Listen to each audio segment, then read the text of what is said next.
ایک مصری عالم کا کہنا تھا کہ مجھے زندگی میں کسی نے لاجواب نہیں کیا سوائے ایک عورت کے جس کے ہاتھ میں ایک تھال تھا جو ایک کپڑے سے ڈھانپا ہوا تھا۔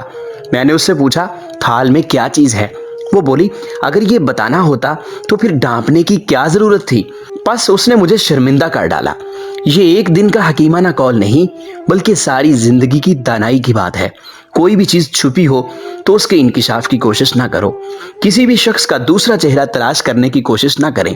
خواہ آپ کو یقین ہو کہ وہ برا ہے، یہی کافی ہے کہ اس نے تمہارا احترام کیا اور اپنا بہتر چہرہ تمہارے سامنے پیش کیا۔